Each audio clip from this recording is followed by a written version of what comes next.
What do University of Waterloo students say about mixed media and interactivity in online learning? University of Waterloo researchers asked over 800 undergraduate students what they liked, disliked, hoped for, and expected in online courses, and spent over 100 hours conducting interviews and user testing to find out whether our honeycomb design principles mattered in online learning. You can learn more about the Honeycomb, Waterloo's online learning design principles at cel.uwaterloo.ca/honeycomb. So, what did students tell us? Well, one of the things that became very clear within the context of the useful cell is that mixed media and interactivity are very valuable to them. Let's take a look at each of these in turn. First, mixed media. What is mixed media? Well, we define mixed media as being a web experience that includes a variety of formats. A page that, in addition to text, has a range of other things such as images, videos, and interaction interspersed throughout. And why is mixed media important to students? Because it makes content easier to find and remember. Students told us that they recall concepts based on the format they learn them in. For example, they may recall learning about a particular concept in a video, and they tend to use images as landmarks, which helps to guide their search for specific content and concepts. Here's how one student explained it. Having the mixture makes it easier to go back and find things you were looking for before. I find that it stays in my head a little more. I remember the layout of a page as well as the content of it. So if I'm looking back for something, I can usually tell at a glance whether or not that was what I was looking for. Students told us that they also feel more engaged and enjoy their online courses more when there's a variety of formats. As one student explained, a mix of formats breaks up the content and reduces boredom.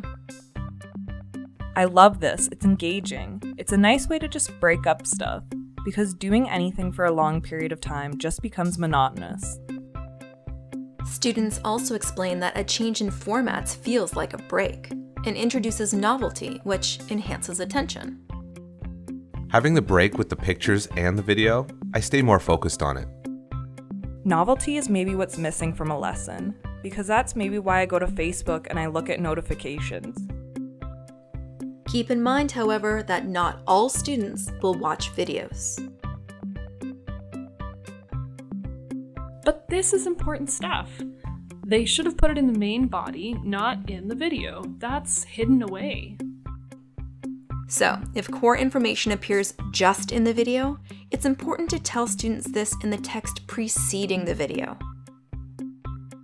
Okay, so that's mixed media.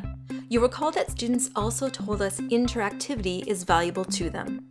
In this context, this is about students interacting with content right there on the page, completing concept checks and quizzes, experimenting with demos, working through examples, doing something, rather than simply passively consuming text or media.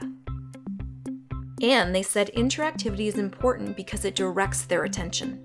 As one student explains, I scrolled down to look at the quiz to see how much attention I had to pay to the video.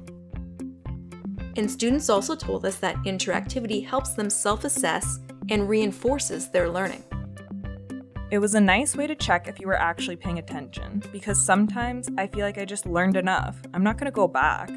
But then the quizzes tell you, you have to go back. You didn't actually get any of the main points.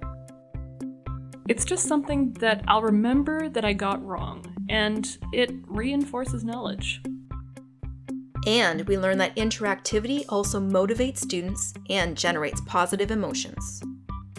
The videos with all the examples and the experiments were really fun, so that's what kept me engaged. Problem-solving questions are just fun. I don't know. As long as they're not vastly above my ability level, then they kind of just prompt me to do a puzzle essentially. If you want to design valuable interactions, make sure they're the right difficulty level, challenging students without frustrating them. So, our students told us mixed media and interactivity helped greatly with their online learning. If you want to make online learning that works, consider using a variety of content formats and include lots of interactive elements. And of course, visit the Honeycomb website for more design tips.